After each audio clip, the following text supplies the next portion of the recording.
text it to you later. Okay. So last week we went over a bunch of stuff, right?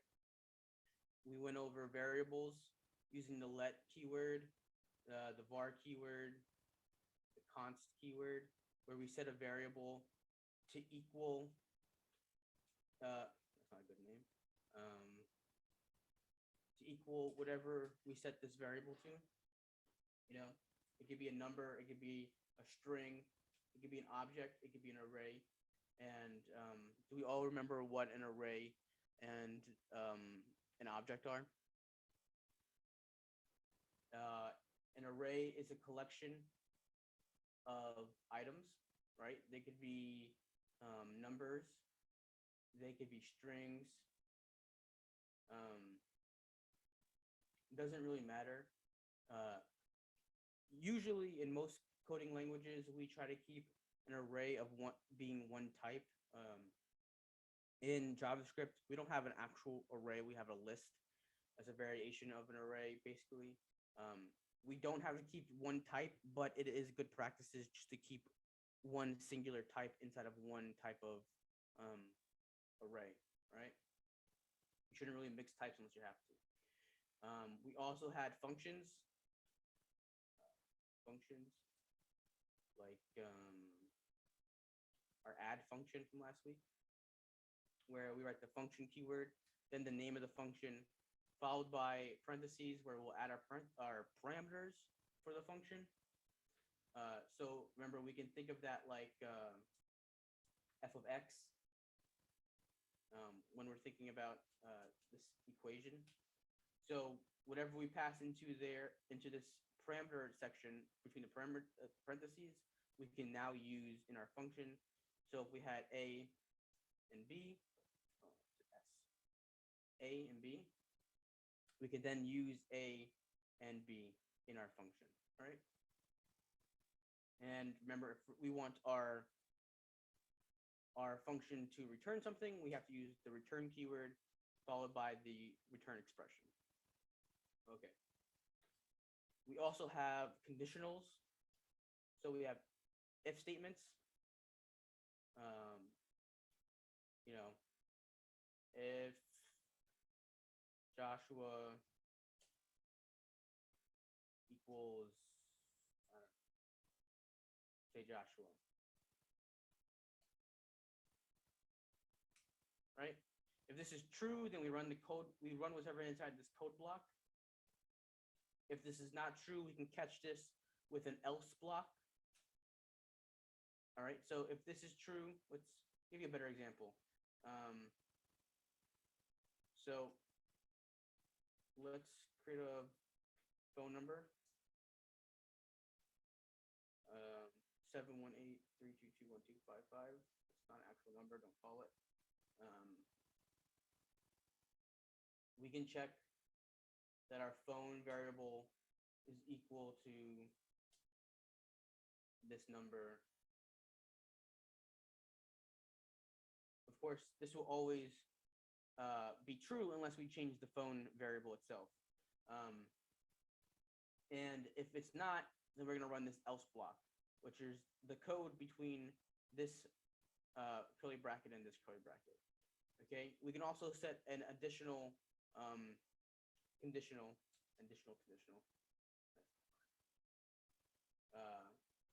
using the else if keyword in Python. That's elif.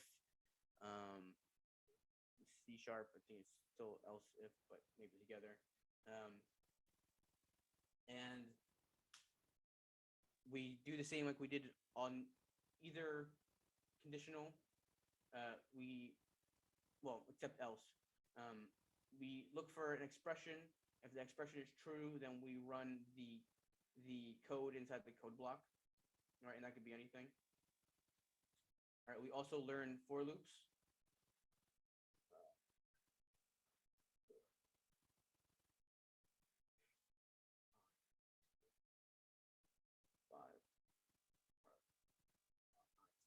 While I is less than 5.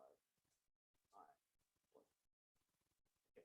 So a for loop takes 3 expressions, all right? The initial expression which sets I to 0, the expression to check for while it's running. So as soon as I is greater than 5, it will no longer be true and it will stop running. So while I is less than 5, this statement will be true, and while it's when it's larger than 5, it will no longer be true and it will stop running the for loop. And then we have an I plus plus, which means every iteration of this for loop, we're adding 1 to I. So we can see this real quick with this. And we count from 0 to 4, which is 1, 2, 3, 4, 5 times. All right. All right. Okay. So last week we talked briefly about objects, object literals. Now, technically,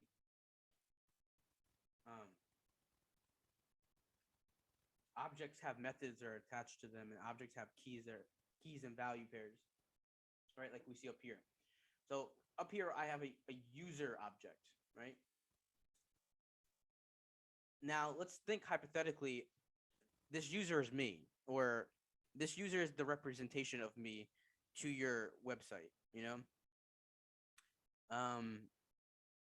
If I were to log into someplace with my credentials, it would then give me access to my identity, you know, my name, my phone number, my address, my friends, my posts, everything that's connected to me. So in this case, we have a user object with the name Joshua, with the password, with an address. And this user even has a function that you can call, all right, that prints out some of the other information within the object, all right? And I feel like the first part of this is pretty easy to understand. We have key value pairs. So after we set the curly brackets, we then initiate a key value pair by writing the key's name, a colon, and then the value of the key. And then we place a comma to state that we want to place a new key. All right, so each one of these is a key. And the value of the keys are whatever you want, you know? So obviously a name is going to be a string. A password is going to be also a string.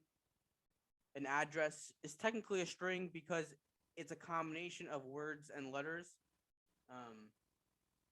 We also can put, you know, age, which can be a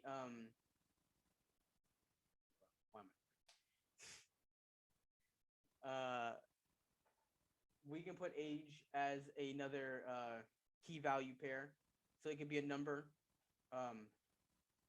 You know, I want to say friends. Say classes that I'm taking at QCC.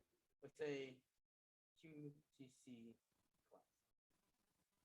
Okay, and this could be an array of my classes that I'm taking. So ET 110, ET 57, 570 maybe, I don't know. ET 5. All right.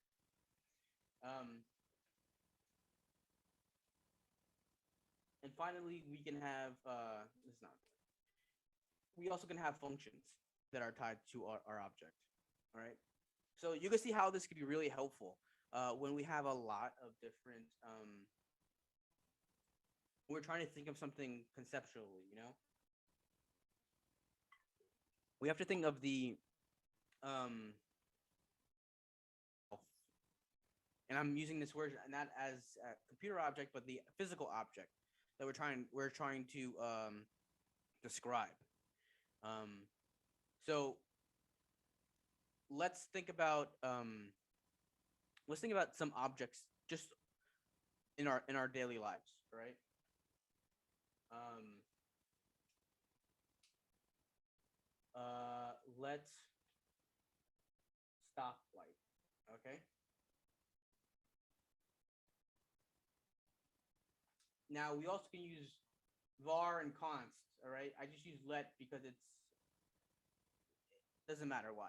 I like to use let. Um, so let's think about a stoplight, right? A stoplight has a red light. It has yeah, what's it? It has lights. All right. And lights can be an array of other lights, right? Red, this dot red, this dot blue. What am I talking about? This dot green, this dot yellow. Okay. And now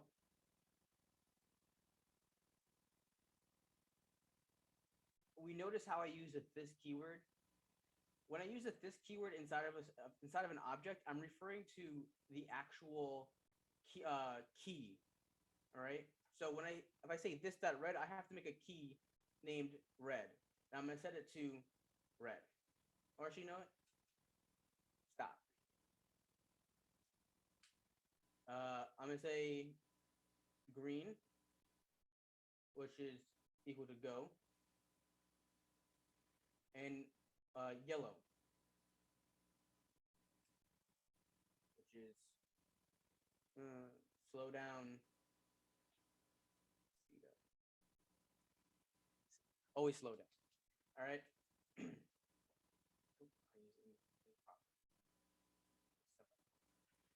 All right. All right. Now we have the three lights that we use. The lights as a whole, which is a light array. We also can have a current light key, and we can initialize that to this dot lights, and we'll set it to red at first. All right. So currently it's at red, and then we can have a function, change light, which will be a function. And we notice how I don't put a name to the function because the function already has a name. So in this situation, we don't have to give our function a name. And then if the way that we change a light, we only can go one direction. We have to go. Let me just fix this so this will work properly. We either have to go. This dot. We either have to go green, yellow, red, or we can go red to green, right? Those are the only two ways we can go. So if we're at this dot lights, we have to take this dot current light equals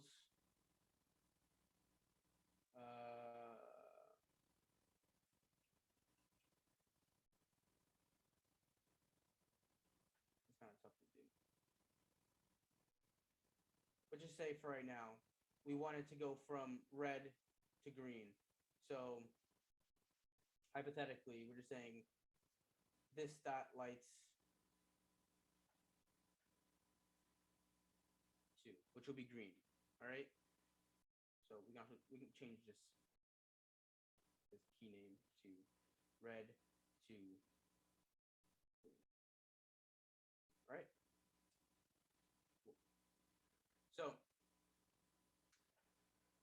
we're gonna use console.log to view the stoplight dot current light property of 0 from the font.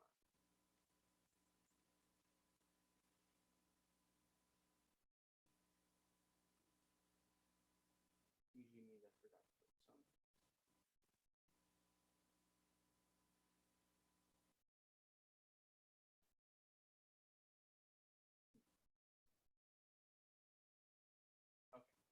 Okay, we're gonna use my old example because it was working. All right. So we have all that, right? We now can access each part of the user that we built or whatever object we built with dot notation, right? So when we use dot notation, we're saying I want the key, I want the value at this key name, right? And we can do this with every key value pair. Now we have a read user function, right? And this read user function accesses other keys inside of our user, right? So if we were to change user.name, all we would have to do is access user.name and set it to a new string. Now our user reads our user read function, our read user function reads hello Ryan, traffic to this address is about 21 minutes, right? And it uses a new number every single time, but that doesn't really matter. So now we know we have access to all of these key value pairs instantly with dot notation, okay? And now we can think about this. Why would we want to use an object compared to an array, right? We both can think of this. We can think of these both as like collections of information, you know. While they might be different collections of information, like usually each key value pair in a object would be unique as in comparison to an array where you can have duplicates. But also the lookup time is what's really different about these two data structures. All right, so we have an array named books, right?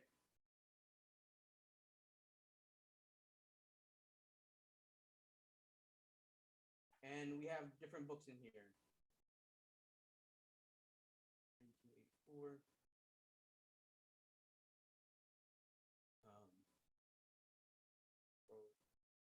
Programming fundamentals. C++. Okay. And to access each one of these, we need to know the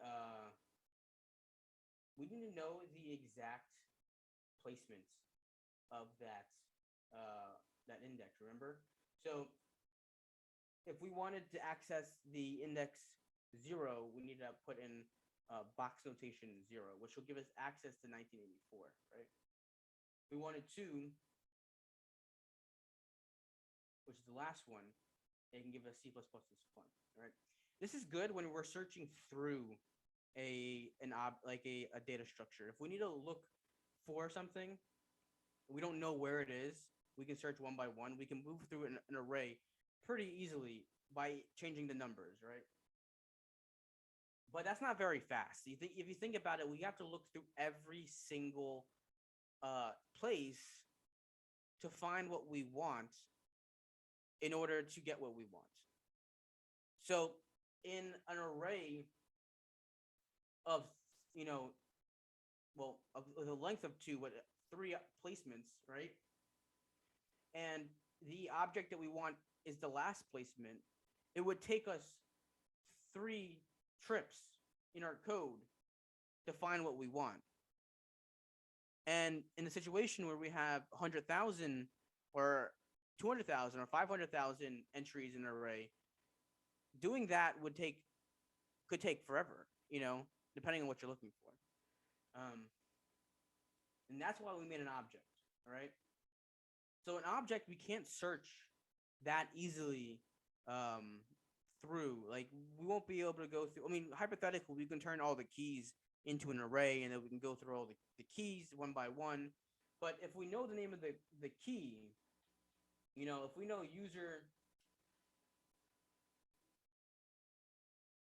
user.name, we now have access to user.name.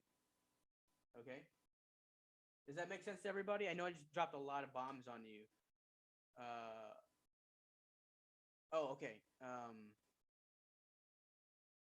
So read user is a function. I'm sorry, Philo. Read user is a function. All right. It's a key that the value of is a function, and it returns a string that says hello, and then it has a $sign and a curly bracket, which means I can now use JavaScript in here. So I am saying this name, which is my name. Then we're closing that JavaScript, and now we're running another string, so traffic to, and then more JavaScript, which is this address, which is not my address, but a address. And then another string is about, and then more JavaScript, and then minutes. It's just interpolating a string with values. It's nothing special. Okay. So that's it for object literals. Vanessa, we can cut this video and we can start another one.